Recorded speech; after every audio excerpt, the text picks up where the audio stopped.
Hello. I am so excited that you're going to be a part of my group here with other women gathering together to working through moving from overwhelm into joy. It feels maybe to you like overwhelming or not quite possible. Like, how am I ever going to accomplish this? I have tried so many things um, to not feel anxious, overwhelmed, feeling like I'm go, go, go, do all the time. I'm going to food, I'm going to scrolling, I'm going to alcohol, I'm going to online shopping, I'm going to productivity, cleaning. Doesn't honestly matter what it is, but like this feeling inside of me, like I got to get it out. Okay, well, you're in a great place. I'm going to adjust my camera a little bit. You're in a great place because that's what we're going to be working on over the next 6 weeks together.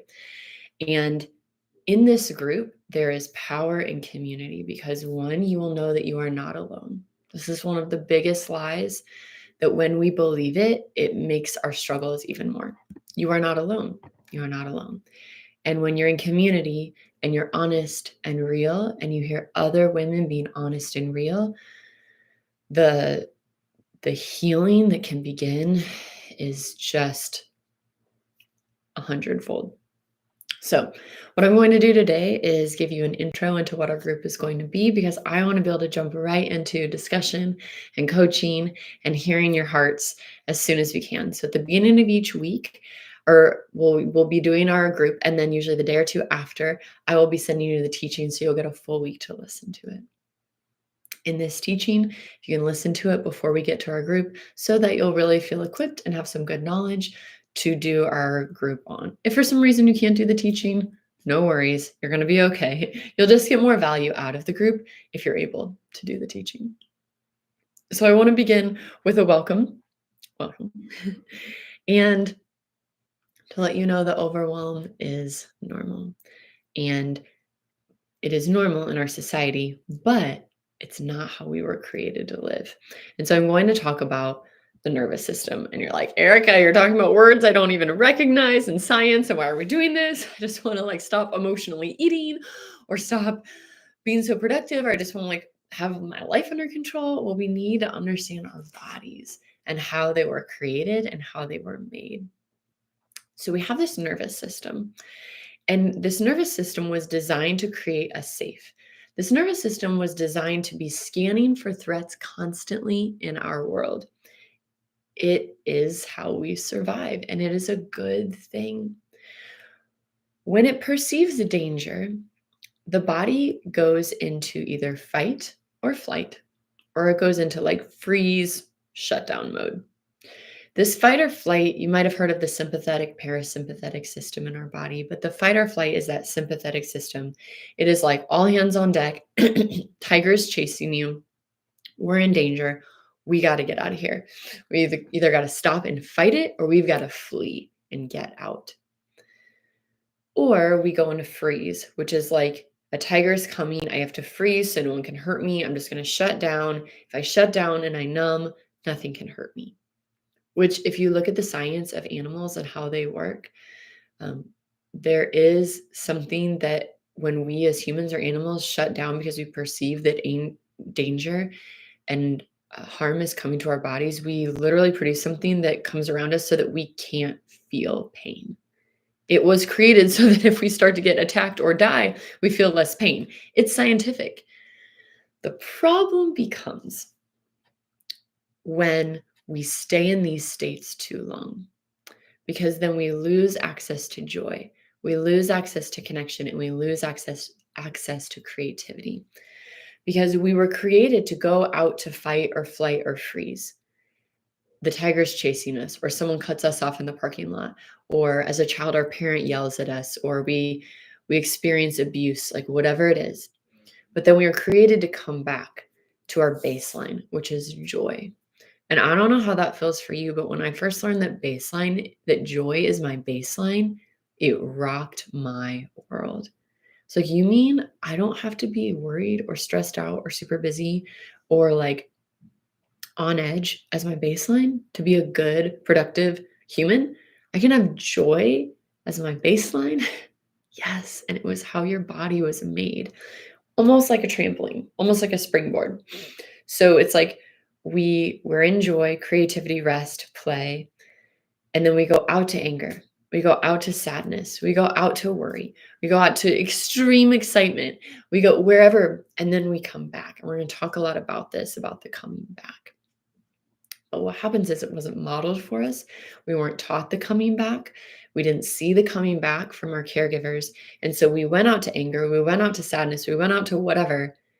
And we just stayed out there. And now as adults, we're still out there. This is the problem, that many of us are living in this low grade survival mode. So if you are someone who's like, I always got to move and go and get things done, or I just like shut out and check out, that is us living in survival mode. And I would venture to say, I can't give a statistic, but watching the world around me, 90 to 99% of especially Americans are living this way. But what we want is we want to have joy, rest, love, creativity, and our body wants it too. If you look around at most women, the health issues they have are because the body can't function when it's in fight or flight. A tiger's chasing you. Your body is focusing on survival functions. It is not focusing on digestion, sexual production, or reproduction, sexual activities, things that are of rest, hormonal functions. So, struggling to lose weight, hormones being out of balance, digestion, skin issues, which are often caused by allergies and stress in the body that's getting pushed out. Most women struggle with something in their nervous system, which then leads to a thyroid, an adrenal gland, an allergy, a skin issue, a weight issue, a hormone issue. Is this sounding familiar? Do you struggle with one of these? It's because our bodies aren't in their baseline place most of the time. They're in fight or flight. And your body could care less about losing weight when it is being chased by a tiger. That's just how it is.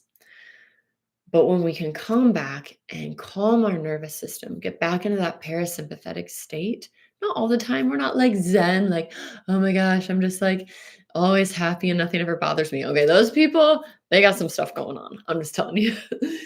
But we go out to the emotion and we come back, and we go out and we come back. We're going to learn way more about this in the coming 6 weeks. The good news is our brain can be retrained. There's an organization out there called the Life Model. Look them up. They have so many great books. If you want to deep dive into this, I can send you some resources. Reach out to me. But the Life Model has done so much research in these last 2 decades.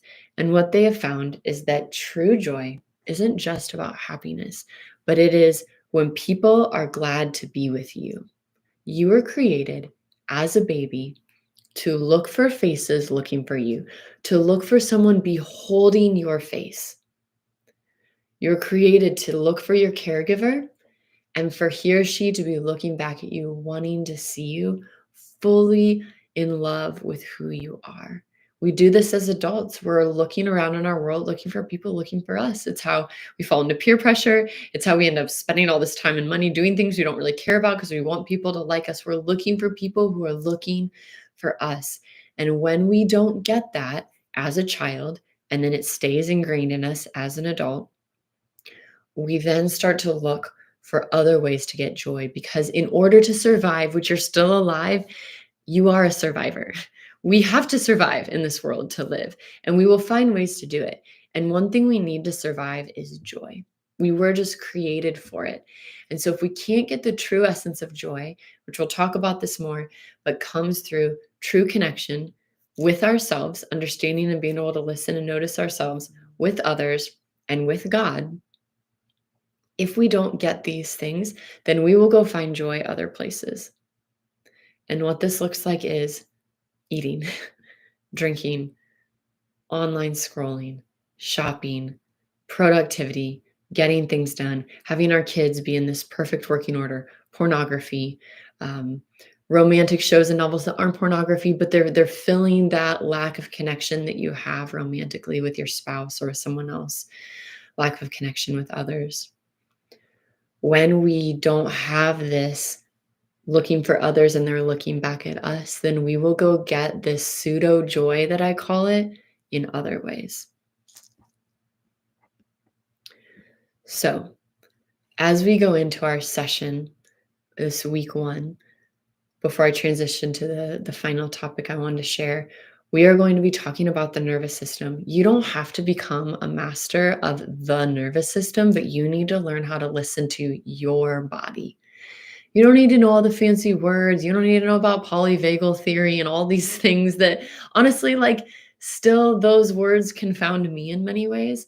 But what you need to begin to do is learn to listen to your body and what it's saying. Now, let me be clear. This is not Disney princess. Follow your dreams and follow your heart. Whatever it says, do it. No, bad idea. What it means is, just like when you have a health issue and you go and you get blood work and you go and they do your blood pressure and they're looking at all these things, they're looking for cues of what's going on in the body. They're listening to the body. But we can do that without even those instruments from a doctor. We can begin just to listen and notice what's happening in our body. And when we begin to do that, we'll start to be like, I'm sitting here emotionally eating pretzels. What in the world? um, I'm feeling really sad. Okay, whether or not you keep eating the pretzels at this point is a moot point to me. The beginning work, though, is noticing that you feel sad and you're in the pantry eating pretzels or cake or cookies or whatever it is. Doesn't matter. We're going to move past right now shaming ourselves over those things and begin to understand why we're going to them. Or I'm either in go, go, go mode or distraction mode. I got nothing else. Okay, start when you're in that space. We're going to start to listen to our bodies and what's happening in those spaces.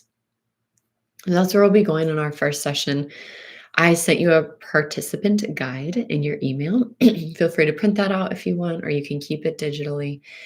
But you will see some group discussion questions and some exercises. We might not always go to those exactly, but it will give you a general idea if you're like, what are we going to be talking about? What are we going to be doing? It will help you be able to prepare for that session. I want to move on to one thing that's in your packet. I think it's on page like 4. And please read this because this is so near and dear to my heart. This is a bonus lesson you didn't know you were going to receive that will serve you immeasurably in your life. And it is holding space. Holding space is so important to me because it has been so healing when others have held space for me and I have learned how to hold space for others. What does it mean to hold space? Holding space means that we are in a group coaching dynamic. And so there are going to be other women sharing other than you. And when they're sharing, we will want to help them. We will want to comfort them. We will want to go to all the ways that we have been taught as women to do that, by trying to fix them, by trying to give them advice, by being like, oh yeah, me too. Tell my story. Okay. In this group, we're going to start a new way of learning how to hold space.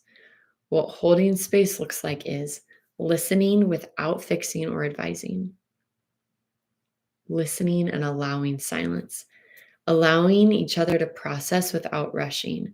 We are going to fully allow each other to share, give space for silence, and then you may share. Or if I'm in a one-on-one coaching time with that person, you can listen, take notes, and observe what there is for yourself. Staying present without withdrawing, comparing, or judging. This is going to be hard. We have learned one way to keep ourselves safe is to put boundaries around ourselves, judge others so that we feel better. I want to ask, can you come into this space, holding space, listening, not giving advice, not being like, oh my gosh, it's okay, not giving what I'll call platitudes. It's okay that you feel that, like everyone feels that and I feel that, and like just don't feel bad. We're not going to do that. 2 phrases, they're in your packet. Write them down if you need to right now.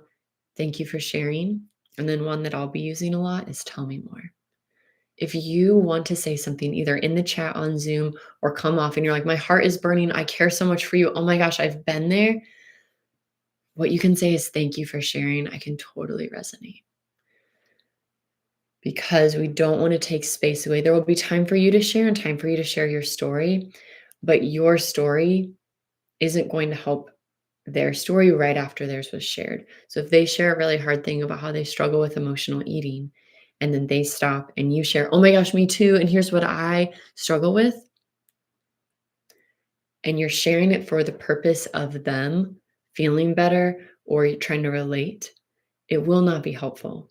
Now, there will be times where I will say, okay, we're going to dive into this and talk about pseudo joys and what have you been experiencing this week? Someone shares an example and you're like, I'm going to share my example. But we want to be careful that it is not to fix or give a platitude or all of a sudden make it all about you. We're going to hold and honor space. This is so important to me that if I feel like this is not being done well, I will reach out to you individually because I love you and I care about you. And I want this also to be a skill that you take into your home and into your friends and into your workplace because everyone's going to be blessed when you learn to listen well, not interrupt and hold space. So if I reach out, it's because I love you and I want this to be done really well in the group and I want all the women to be served. Okay.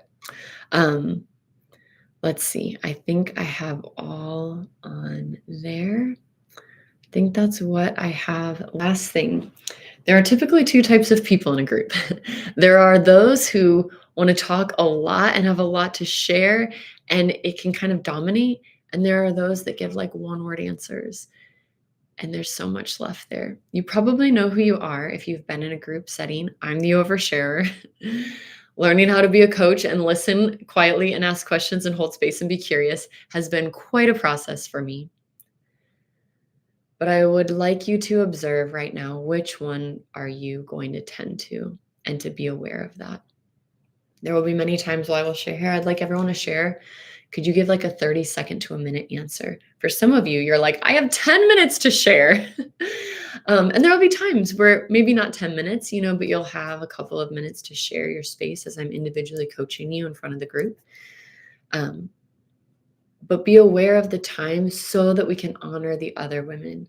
If I ask a question and you've shared, but no one else has shared yet, give space for other women to share. Silence is good and we need it, and we don't have much of it in group environments with women.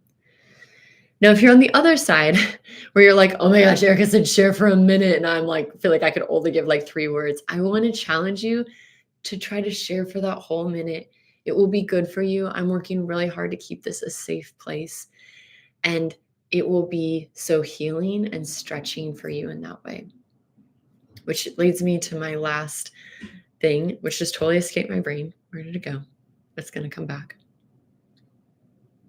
Guys, it's gone, and I didn't have it in my notes. Maybe it'll come back at the end. But this is, that's what it was. Confidentiality. This is also in your packet. Please read it and hold it to heart. This is a space where what is shared in this group is going to stay in this group. I'm very, very protective of this because I want it to be a safe space.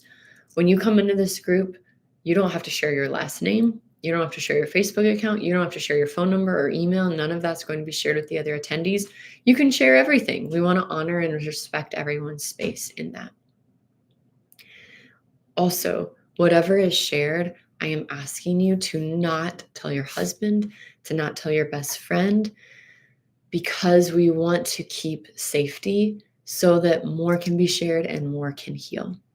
I know that might be so hard for you. Go talk with God about it if you need to tell your dog.